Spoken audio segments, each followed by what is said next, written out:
Hey everyone, before we dive into this story, please hit that subscribe button to join my channel for more powerful, true stories every week. They labeled it a family gathering. Those words alone sent a shiver across my skin. We'd never held one before, not even after Mom passed away. Yet out of nowhere, Sarah and Ben decided it was time to assign roles, as if I hadn't been the one shuttling Dad to every doctor's visit, managing his prescriptions, and wrestling with insurance companies while they sent casual texts from tropical getaways. The Zoom call kicked off with strained grins. Ben started with, "This isn't about you, Em," and Sarah echoed him right on cue. "We just feel you're too close to this to think clearly," they said. Then came the kicker. "Let's put it to a vote. Majority decides." In a flash, two siblings outvoted one daughter, and the call wrapped up. They shut their laptops, smug and content. What they didn't realize was that Dad had already made his choice months earlier. Not with words, but with trust, real, unwavering trust, signed, sealed, and notarized. He left everything to me, not because I demanded it or schemed for it, but because I was there. So I didn't push back that day. I let them think they'd triumphed. Some truths don't need shouting. They unfold in their own time. They voted me out, but Dad never did. Here's what happened next. The next morning, I rediscovered the envelope, tucked away in my filing cabinet behind old tax forms and outdated warranties. It was cream-colored, weighty, with Dad's steady handwriting on the front, bold even as his hands had started to tremble. I hadn't touched it since the day he handed it to me. "Keep this safe," he'd said, locking eyes with me. "If they ever try something, don't argue. Just show them this when the moment's right." I thought he was being overly cautious. Now I saw he'd predicted this long before I did. Inside was a notarized durable power of attorney, updated trust papers, and a letter in Dad's handwriting I wasn't ready to read. Sitting at the kitchen table, my coffee cooling, I realized the siblings who called me too emotional were now trying to seize control of everything. Finances, the house, even Dad's care after years of absence. Yet, even as death loomed closer, Dad ensured I held the final word. Not because I was the loudest or demanded it, but because I showed up. That's when I decided I wouldn't just hold on to those papers. I'd use them. They cast their votes, but I held the only signature that counted. I didn't act on the documents immediately. I told myself it wasn't worth the battle. Maybe Sarah and Ben had good intentions. Maybe they were just scared, like me. Maybe they were finally stepping up, even if belatedly. I drafted an email response. "I'm fine stepping back if it's best for Dad." But I stared at the blinking cursor for nearly 10 minutes, my heart pounding. Deep down, I knew their motives weren't about him. It was about control, appearances, and inheritance. I was exhausted, worn out from being the dependable one, from showing up while they vanished, from carrying the family's emotional load, only to be told I was too invested. Still, I didn't want to spark a fire. So I waited, skipping the next meeting without a word or protest. Sarah texted, "Glad you're finally seeing sense." I nearly smashed my phone. That night, sitting by Dad as he slept, his hand cold in mine, I whispered, "I'm trying, Dad, but I don't want to become like them." Silence can feel like giving in, but sometimes it's just the calm before the storm. His name was Harold Lawson, the family's lawyer for as long as I could recall. Sharp-witted, with kind eyes and a voice like warm gravel. He was Dad's trusted confidant, the one who managed Mom's will, the one who showed up when others didn't. I hadn't spoken to him in months, but when I walked into his office that Friday morning, he greeted me with, "Emily, I figured you'd show up soon." He didn't ask questions, just retrieved a manila folder from his desk, as if he'd been waiting for me. "Your father left this for you," he said.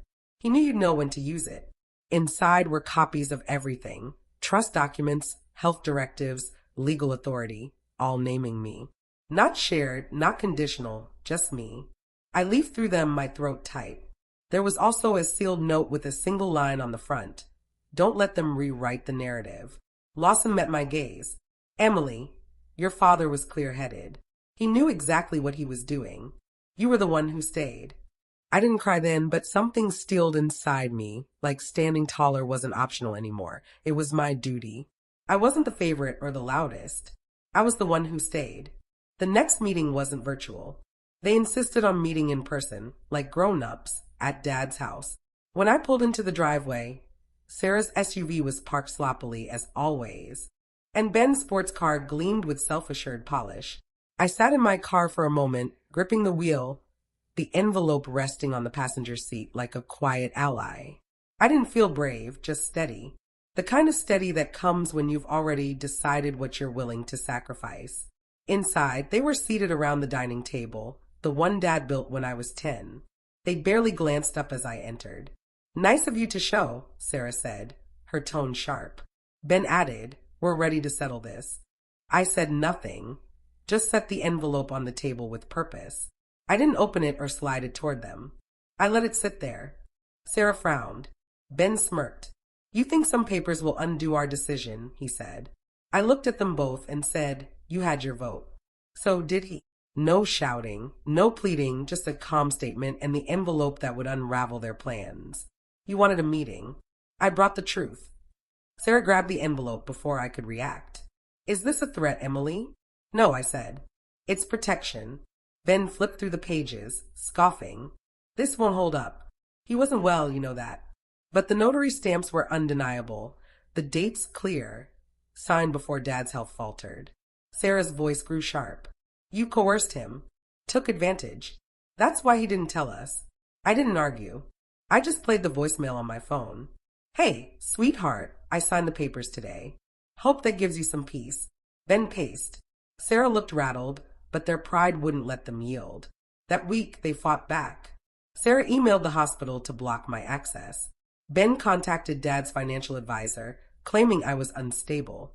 They dug up old therapy bills and prescriptions to discredit me. I stayed quiet because I had an ally. Lawson reached out to the trust officer, submitting every document before they could interfere. Even an affidavit confirming Dad's mental clarity. "You're not alone, Emily," he said. "They're louder, but that doesn't make them stronger." The real test came 2 days later when I arrived at Dad's bedside and found Ben in my usual chair, holding Dad's hand with a soft smile. "We're all set now," he said. "We're moving him to a private facility, top tier." He wasn't asking, he was informing. Enemies don't always yell. Sometimes they smile while they take. I didn't argue. I nodded, kissed Dad's forehead, and left the room, though it felt like the air had been sucked out of me. That night, I opened the sealed letter Dad left with Lawson, the one I hadn't dared read. His handwriting was shaky, but clear. "If they try to push you out, remember I saw everything. You don't need to fight them. Just show up with the truth. That's enough." I read it 3 times, then a 4th. By then, my hands were steady. The next morning, I ironed my sharpest black blouse, the one Mom said made me look too serious. Perfect. I printed 3 copies of everything. Power of attorney, trust assignments, voicemails, appointment photos, medication logs. I called Lawson and asked if he'd join me at the meeting. "I'll be there," he said. "Let them speak first." That was the strategy. Let them gloat. Let them feel in control. Then let the room fall silent.